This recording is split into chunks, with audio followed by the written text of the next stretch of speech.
오늘은 요한복음 말씀을 가지고 와서 보라 이런 제목으로 같이 말씀을 나누겠습니다.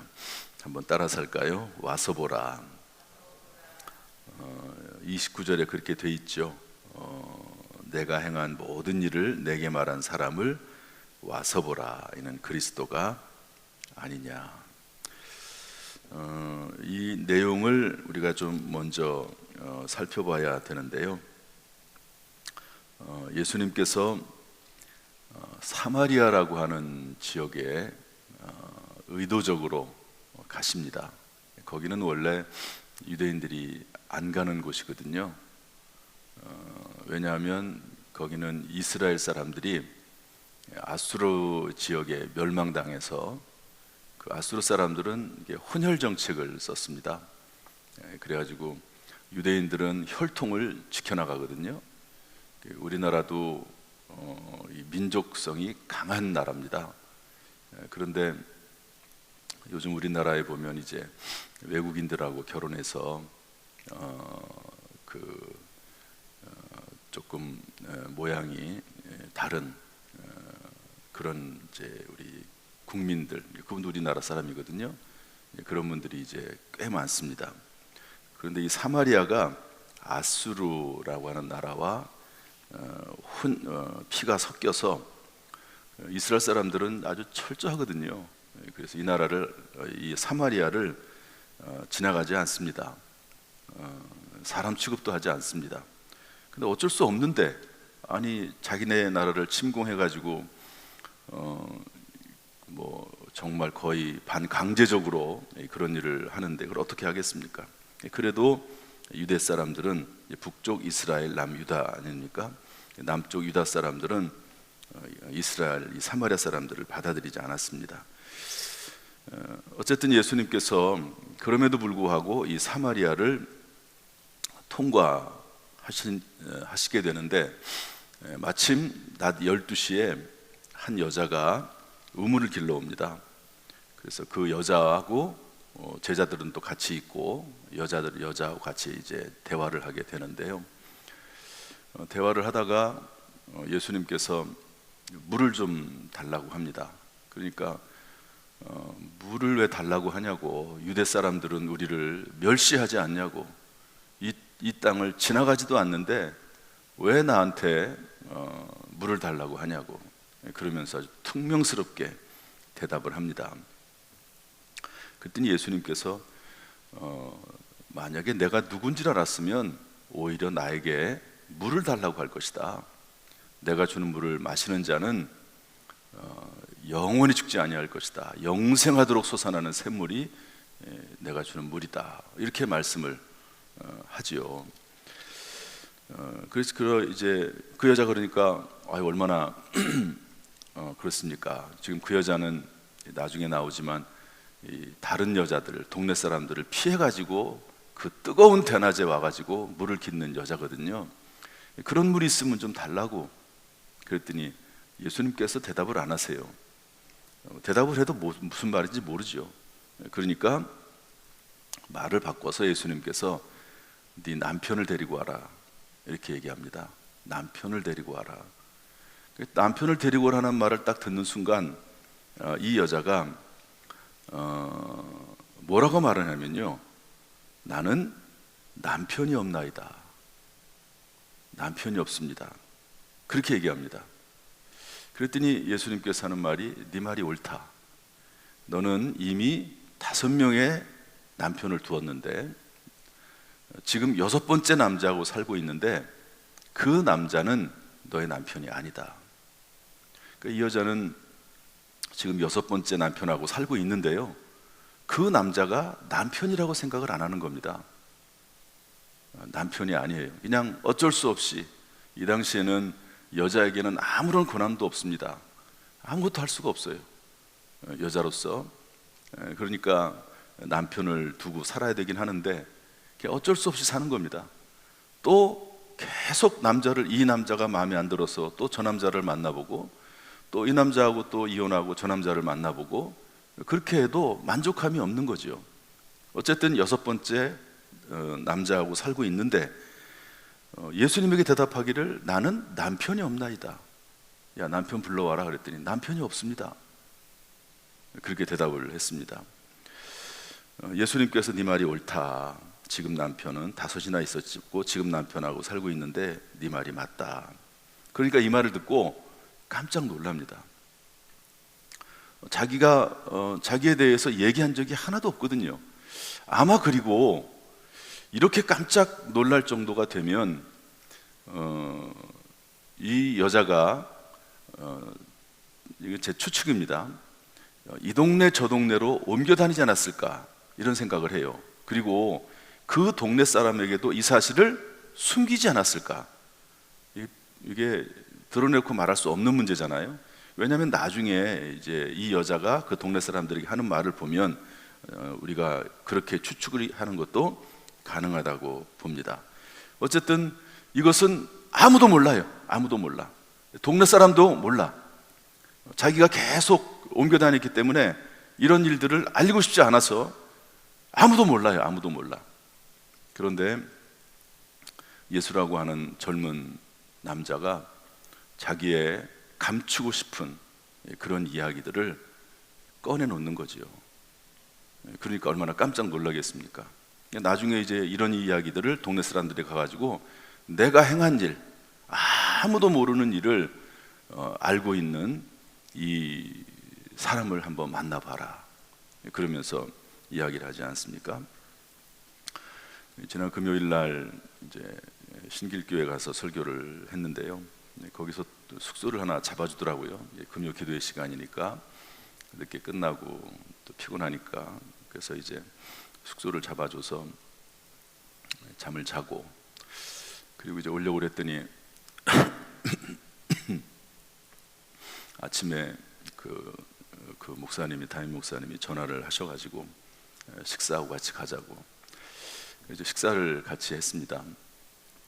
식사를 하면서 한 식당에서 한 2시간 반 정도 있으면서 이제 호텔 식당이니까 뭐 충분히 가능합니다.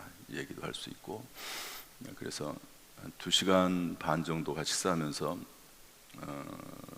한 식사는 한 30분 정도 하고 2시간 정도를 거기 앉아서 얘기를 나눴던 것 같아요. 그런데 이 목회자들 여러분 그 교회는 큰 교회입니다. 우리 교단에서 아마 제일 큰 교회 중에 하나일 겁니다. 저도 그렇고 그분도 그렇고 주로 어떤 얘기를 하냐면 목회하면서 겪었던 어려웠던 일들, 고생스러웠던 일들, 성도들로 인해서 또 부교육자들로 인해서 부교육자들은 주로 이제 담임 목사 얘기하겠죠.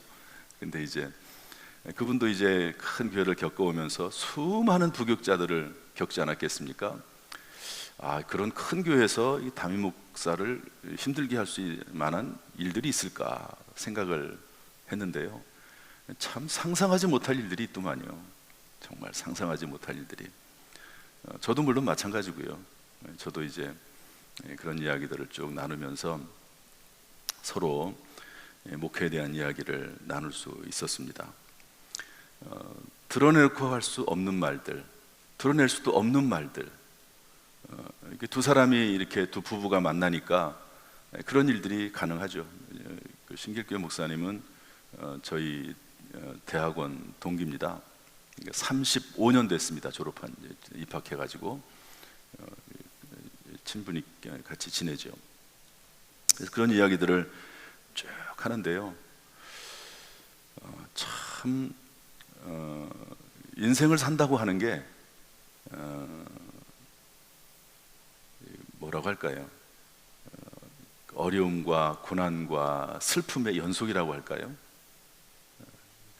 겉으로 볼 때는 화려해 보이지만 속을 들여다보면 그런 어려운 일들을 다 겪으면서 그런 일들을 다 겪어 나가면서 목회를 하는 겁니다.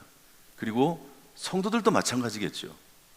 겉으로 볼 때는 다 뭐 좋아 보이지만 그 속에 얼마나 힘든 일들이 있겠습니까? 그래서 유명한 한경직 목사님, 영락교회를 담임했던 이분이야 뭐 세계적으로 유명하신 분이시죠. 이분이 지나가다가 고목나무 하나를 봤는데 그 고목나무를 보면서 야, 너는 어떻게 내 속하고 이렇게 똑같냐? 고목나무 속이 다 탔잖아요. 내 속하고 똑같냐? 그렇게 얘기했다는 이야기는 아주 유명한 이야기입니다. 어쨌든 여기 이 사마리아의 한 여인, 남편을 5번 바꾸고 6번 바꾼 거죠. 그러니까 6번째 남편하고 살고 있는 이 여인, 야, 남편을 6번씩이나 두고 6명씩이나 두고 살면 얼마나 좋을까? 어떻게 생각하십니까, 반주자? 남편을 계속 바꿔가면서 살면, 지금 남편 마음에 안 들어. 아유, 이 남편 버리고 다른 남자하고 살면 좋겠다. 어떻게 생각하세요? 말씀을 잘 하셔야 돼요. 만족함이 없는 거죠. 남편을 바꿨어요. 계속 바꿨어요. 그런데 만족이 없어요. 만족이 없어. 이 남자를 만나서 조금 이런 면에 좋을 줄 알았더니 다른 남자를 만났는데 이 전에 있던 남자가 가지고 있었던 면은 없는데 또 새로운 또 안 좋은 면이 또 있는 거예요. 그래서 또 바꾸고 또 바꾸고 6번을 바꿨는데 그래도 만족이 없어가지고 예수님께 대답하기를 나는 남편이 없나이다. 남편이 없다는 거예요. 그러니까 이제 여자가 처음에는 퉁명스럽게 대답을 하더니 이제 바뀌었어요. 주여, 내가 보니 선지자로소이다. 아무도 모르는 일을 어떻게 알고 계십니까? 선지자시군요. 그러면서 이제 진지한 질문을 합니다. 아까는 왜 나에게 물 달라고 하세요? 그러면서 퉁명스럽게 얘기하더니 이제는 진지하게 물어봅니다. 우리는 이 사마리아 사람들은, 북쪽 이스라엘 사람들은 이 산 그리심산에서 예배하는데 당신들은, 남유다 사람들은 예루살렘에서 예배드리라고 합니다. 무엇이 맞습니까? 이게 지금 진지한 거예요. 이제 예수님을 신뢰하게 된 겁니다. 그랬더니 예수님께서 했던 유명한 말씀, 이 산에서도 말고 저 산에서도 말라. 예배는 장소가 중요한 게 아니고 하나님은 예배하는 자를 찾으시는데 신령과 진정으로, 영과 진리로 예배할지니라. 하나님은 성령으로 예배하고 말씀으로 예배하는 것을 원하는 것이지 장소가 중요한 게 아니야. 그렇게 말씀하십니다. 물론 뭐 장소가 아예 중요하지 않는 건 아닙니다. 그러면 성전을 만들지도 않으셨겠죠. 장소가 중요하지 않다는 게 아니고, 여러분 할 수만 있으면 이런 아름다운 예배당에서 예배드리기 얼마나 좋습니까? 우리가 지금 해외 선교에 매년 2개의 예배당을 지려고 하는 이유가 뭡니까? 예배당이 중요하거든요. 성도들이 모여도 예배당이 없으면, 공간이 없으면 구심점이 안 되는 거예요. 그러니까 예배당을 만드는 것은 중요합니다. 그런데 그것보다 더 중요한 게 뭐냐면 그 안에서 드리는 예배가 영과 진리로 드려야 되는 것이 진짜 예배다. 너희들은 그리심산에서 예배할지 예루살렘에서 예배할지 그거 가지고 싸우는데 그게 중요한 게 아니야. 하나님 앞에 어떻게 예배드리느냐, 이게 더 중요한 거야. 이렇게 예수님께서 말씀하시죠. 그랬더니 이 여자가 하는 말이, 메시아 곧 그리스도가 오시면 우리가 모든 것을 제대로 알게 되겠죠. 반신반의한 거예요. 그때 예수님께서 하시는 말씀이, 내게 말하는 메시아, 네가 지금 말하는 메시아 바로 그가 나다. 아마 이 말을 이 사마리아 여인이 이해를 못했을 겁니다. 어쨌든 그 말을 듣고 나서 이 여자는 완전히 변했습니다. 그래서 읽은 말씀이 28절입니다. 여자가 물동이를 버려두고 동네에 들어가서, 물동이는 원래 이 여자가 우물가에 나온 이유입니다. 왜냐하면 다른 여자들 피해가지고 여자들하고 얘기하고 싶지 않아요. 자기의 어떤 그런 상황이 드러날까봐. 교회도 보면 그런 분들이 있습니다. 여기저기 옮겨 다니는 교인들도 있고요. 그분들은 대부분 자기의 속사정이 알려지기를 원치 않습니다. 그래서 셀에 들어가라 또 안 들어가고, 또 예배당에 나와서 어떤 뭘 물어보면 대답도 안 하고, 그냥 와가지고 예배만 드리는 거, 그냥 그렇다고 신앙을 포기할 수는 없으니까 예배만 드리고 그럼 만족해요. 누가 말 거는 거 싫어합니다. 그런데 물동이, 이 여자는 그것을 피해가지고 몰래 대낮에 그 뜨거운 중동 지역에서 물동이를 가지고 왔는데요, 이 일상이 가장 중요한 것 아닙니까? 그걸 버려두는 거예요. 그냥 버려두는 거예요. 동네로 들어가서 사람들에게 말하기를, 내가 행한 모든 일을 내게 말한 사람을 봐라. 내가 이 이야기를 절대로 발설하지 않았다. 그런데 이것을 알고 있는 사람이 있다. 이 사람 그리스도가 아닐까? 한번 와서 봐라. 내가 뭐라고 더 이상 얘기할 수는 없다. 한번 너희들이 직접 와서 한번 보라. 동네 사람들을 피해다녔던 여자가 동네 사람들에게 가가지고 와서 보라고 이야기합니다. 이는 그리스도가 아니냐, 이렇게 얘기해 주니까요, 동네 사람들이 예수님께로 나왔습니다. 그래가지고 예수님 말씀을 이제 들어보니까, 이제 뒤에 나오는 내용입니다. 들어보니까 이 남자가 보통 남자가 아니에요. 그래서 하는 말이 뭐냐면 42절입니다. 그 여자에게 말하되, 이제 우리가 믿는 것은 내 말로 인함이 아니니 이는 우리가 친히 듣고 그가 참으로 세상에 구리신 줄 알미라 하였더라. 그러니까 이 여자는요, 예수님에 대해서 뭐 구체적으로 설명할 수 있는 방법이 없어요. 단지 동네 사람들로 하여금 예수님께로 오라고 초청했을 뿐입니다. 예수님께 한번 와봐, 와서 봐봐 좀. 그랬더니 동네 사람들이 와서, 그래 한번 가보지 뭐. 그러고 나서 말씀을 들어보니까 좀 비범하신 분인 것 같아요. 그래야지 이분을 동네로 모셔와서 이분의 예수님의 말씀을 더 들었습니다. 그리고 그랬더니 이분이 진짜 그리스도 메시아구나 하는 고백을 하게 됐다 하는 이야기가 오늘 전체적인 맥락입니다. 사실 이 말씀은 제가 이 와서 보라라고 하는 전도에 대한 이야기 때문에 이 말씀을 준비한 건데요, 제가 이 말씀을 더 묵상하고 생각하고 그러면서 더 마음에 와닿는 건 뭐냐면요, 또 특별히 지난 어제 그 목사님하고 대화를 쭉 한 2시간 정도 나누면서 드는 생각은 뭐냐면, 이 여인의 아픈 마음입니다. 아픈 마음. 얼마나 그 마음이 아팠을까. 여러분, 지금의 여성들의 상태하고 이 당시의 여성의 상태는 다르거든요. 지금은 오히려 여성들이 더 이렇게 더 대우를 받는다고 할까요? 오히려 더 이렇게 할 수 있는 일도 오히려 더 많기도 하고 그런 시대입니다. 근데 이 당시에는요, 이 여인은 아무것도 할 수 없는 그런 정말 사회적 약자 중에 약자입니다. 어떻게 됐든지 간에 어떤 남자든지 만나가지고 그 남자에게 붙어가지고 생계를 유지할까, 그거 걱정하는 그런 여자거든요. 그런데 이 여인을 예수님께서 의도적으로, 의지적으로 찾아가십니다. 일부러, 예수님 유대인 남자 아닙니까? 근데 의도적으로 유대인들은 찾아가지 않는 사마리아를 예수님께서 의도적으로 찾아가세요. 의도적으로. 그래가지고 이 여인을 만나 주십니다. 이것은 우연히 만난 사건이 아닙니다.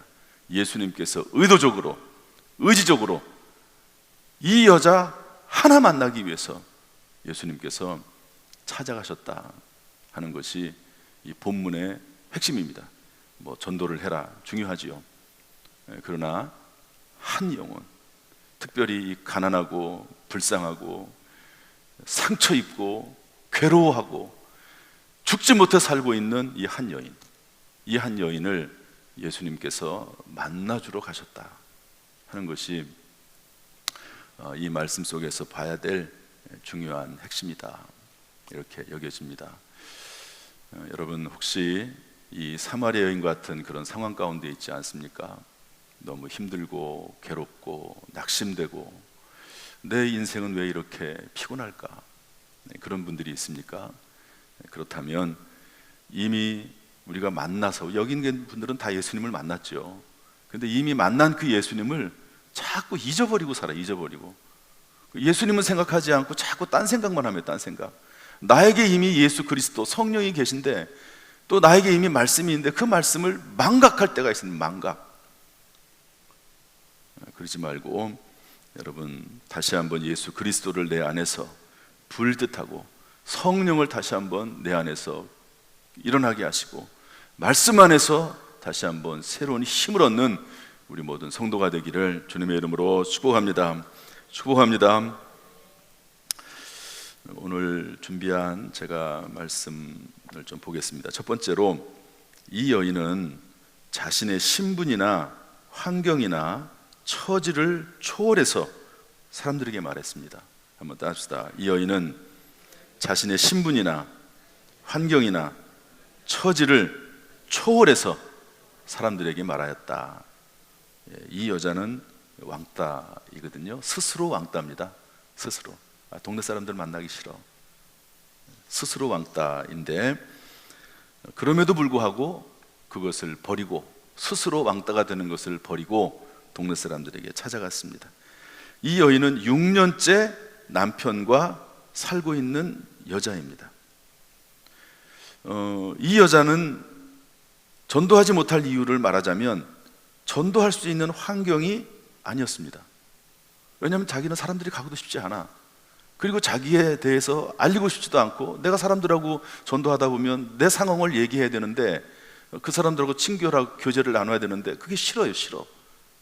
그런데 그럼에도 불구하고 이 여인은 동네 사람들에게 찾아가서 예수님을 만나보라고 권했습니다. 따라서 우리의 처지가 구원받아야 될 오이코스의 초청을 가로막아서는 안 된다. 내가 이런 어려운 환경인데 내가 전도할 수 있어? 초청할 수 있어? 그런 생각을 버리라 하는 것이 오늘 우리가 받을 수 있는 교훈입니다. 두 번째로 이 여인은 물동이를 버려두고 동네로 들어가서 사람들에게 말했습니다. 물동이는 이 여인이 처음 우물로 찾아간 이유입니다. 삶을 이어가기 위한 아주 중요한 일상입니다. 그런데 그것을 과감하게 포기했습니다. 동네로 들어갔습니다. 이 여인은 원래 동네 사람을 기피하던 여인입니다. 신분이나 환경이나 사는 모습을 알리고 싶지 않아서 그렇습니다. 그런데 이 순간만큼은 동네로 들어가서 담대히 말했습니다. 따라서 우리도 물동이와 같이 중요하게 여겨지던 것들을 잠시 내려놓고 우리 오이코스들에게 찾아가서 그들을 초청해야 될 것입니다. 세 번째로 단순히 예수님에 대하여 와서 보라고 말했습니다. 사마리아 여인은 예수님께서 자신에게 행한 일을 말한 것에 대해서 증언했습니다. 그 일은 부끄러운 일입니다. 그런데 예수님을 만난 후에는 부끄럽지 않았지요. 예수님을 깊이 만나게 되는 기회와 축복이었습니다. 아무에게도 알리고 싶지 않았던 자신의 속사정을 아시는 예수님을 만나고 나니까 비로소 영혼의 자유를 얻게 된 겁니다. 한번 따라합시다. 영혼의 자유. 여러분, 자유는 예수님을 만날 때 얻어집니다. 자유는. 고급 도자기를 깨트렸습니다, 아들이. 그런데 자기가 깨뜨렸다는 말을 할 수가 없는 거죠. 그런데 어느 날 들통이 났어요. 그러면 혼도 나겠죠. 그런데 그때부터는 자유입니다. 자유예요. 오히려 자유입니다. 이제는 그것 때문에 속상하지 않아도 되고요, 가슴 졸이지 않아도 됩니다. 그런 것처럼 이 여인이 자기 자신에 대해서 오픈하고 나니까, 알려지고 나니까 그 다음부터는 오히려 자유가 생긴 거죠. 사마리아 여인은 와서 보라고 말했습니다. 동네 사람들을 설득하지 않았습니다. 논리적으로 증명하려고도 안 했습니다. 그냥 와서 봐봐, 한번 와서 봐 라고 초청을 했을 뿐입니다. 알러스 헉슬리라고 하는 이런 말을 했습니다. 이분이 예수 믿지 않는 분이었거든요. 아주 유명한 학자입니다. 그런데 예수 믿은 다음에 자기에게 자꾸 전도하는 사람들에 대해서 예수 믿은 다음에 이렇게 얘기했습니다. 나는 나에게 전도하는 기독교인들이 명쾌하게 논리적 증명을 해주길 원하는 것이 아니었습니다. 나는 단지 예수가 그들에게 어떤 의미인지 듣고 싶었을 뿐입니다. 논쟁하거나 토론하거나 그런 것이 중요한 게 아니고 도대체 당신이 만난 예수님은 누군지 그거 알고 싶었지, 논증 이런 것들을 원하는 것이 아니었다, 이렇게 얘기했습니다. 따라서 우리가 예수님을 먼저 알고 만나 구원을 받았다면 그 받은 은혜에 대해서 감사의 마음을 품고 담대하게 와서 보라고 우리의 오이코스들을 초청해야 한다 하는 것이 우리의 오늘 주시는 교훈입니다. 지난번에 우리 장효조 이만수 감독이 왔습니다. 우리 교회 와서 간증했는데, 선수 시절 선배인 장효조 선수에게 교회 함께 가자고 말했다가 뺨을 맞았다는 그런 간증을 드렸죠. 그 다음에 두 번째 얘기했더니 이제는 양쪽 뺨을 맞았다고 포기했는데, 나중에 미국에서 코치 생활하고 돌아와 보니까 예수를 믿게 되고 아들이 목회자가 됐다고 얘기했습니다. 그 전한 그 메시지가 열매를 맺는 거죠. 하나님께서 하신 겁니다. 열매와 결과는 하나님께서 하실 일이고, 우리는 단지 작정하고 기도하고 사귀고 초청하면 되는 것이죠. 교회에 오게 해서 하나님 말씀을 듣게 하는 겁니다. 이번에 오지 않으면 다시 다음에 초청하면 되죠. 이번에 왔는데 잘 모르겠다고 안 믿으면 다음에 또 다시 교회에 나오시게 해가지고 하나님의 말씀을 듣게 하는 겁니다. 여러분, 전도를 통한 영혼 구원은요, 때가 있습니다. 때가. 우리가 강제적으로 되는 게 아니에요. 여러분, 자녀도 내 마음대로 됩니까? 자녀의 마음 바꾸는 게 안 됩니다. 다른 사람의 마음을 바꾸는 게 내 마음대로 됩니까? 안 됩니다. 그러지 않습니까? 불신자가 예수 믿는 게 내 마음대로 될까요? 안 됩니다. 하나님의 정하신 때가 있는 것이죠. 우리는 그때까지 계속 초청하고, 또 초청했는데도 마음이 변화가 안 되면 또 초청해서 말씀 듣게 하고, 그렇게 해서 계속 주님 오실 때까지, 내가 살아있을 때까지 그 일을 반복하는 겁니다. 그때가 되면, 그분이 이제 나중에 예수 믿게 되면, 그때가 되면 자신에게 그렇게 찾아와서 교회 나오라고 초청했던 일을 이해하게 될 것입니다. 한 여인이 구원을 받게 됩니다. 정말 불쌍한 여자지요. 불쌍한 여자입니다. 그런데 이 모든 일은 예수님께서 사마리아 여인을 의지적으로 찾아가는 데에서부터 시작됩니다. 4절 보면 사마리아를 통과하여야 하겠는지라. 제자들은 다 말려도 이 한 여인을 위해서 예수님께서 그 빨리 갈 수 있는 길을 포기하고 멀리 돌아서, 그리고 다른 사람들이 다 기피하는 그 여인을 찾아갔다. 시간을 투자하고 또 다른 사람들의 눈초리를 에도 불구하고 찾아가서 이 여인을 전도했다는 것을 알 수가 있습니다. 여러분, 우리들도 의지적으로 우리들의 오이코스들에게 다가가서 초청할 수 있기를 예수님의 이름으로 축복합니다. 오늘 밤부터 열리는 축의 부흥에 참석해서 말씀과 기도로 은혜를 충만히 받아서 이 모든 사명 감당할 수 있는 용기와 지혜를 얻으시기를 예수님의 이름으로 축원합니다. 축원합니다. 기도하겠습니다. 하나님 아버지, 감사합니다. 오늘도 우리를 불러주셔서 말씀 듣게 하시니 감사합니다. 특별히 오늘부터 부흥회가 있고, 또 다음 주일은 사랑 나눔 전도 축제입니다. 우리가 하나님의 사랑을 받았사오니 그 사랑을 증거하는 성도가 되도록, 그런 교회가 되도록 우리를 사용하여 주옵소서. 예수님의 이름으로 축복하며 기도하옵나이다. 아멘.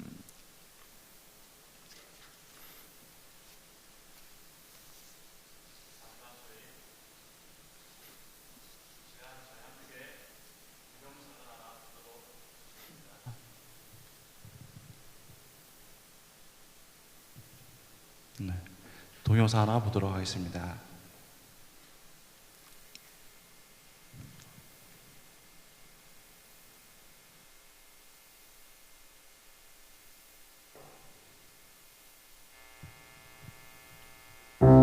이런 상태라면 1년 3개월 정도밖에 남지 않았습니다.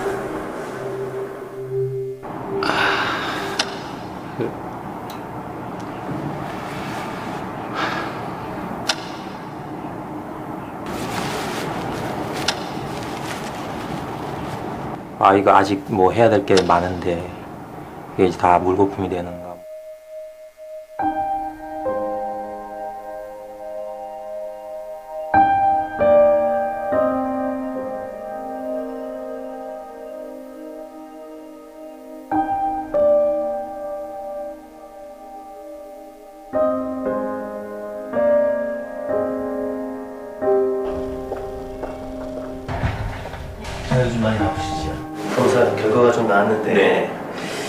생각보다는 조금 좋지 않게 나왔습니다. 좀 이런 말씀드리기 좀 뭐하지만 이런 상태면 한 9개월 정도 나오실 것 같습니다. 뭐가요? 뭐가 잘못 나온 건데요? 6개월 정도밖에 남지 않았습니다. 네? 뭐가요? 결과서를 좀 드릴 테니까 차근차근 보고 계시면 제가 다 갔다 와서 다시 자세히 설명을 드리겠습니다.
네, 저에게 전도할 시간이 이제 일주일 남았습니다.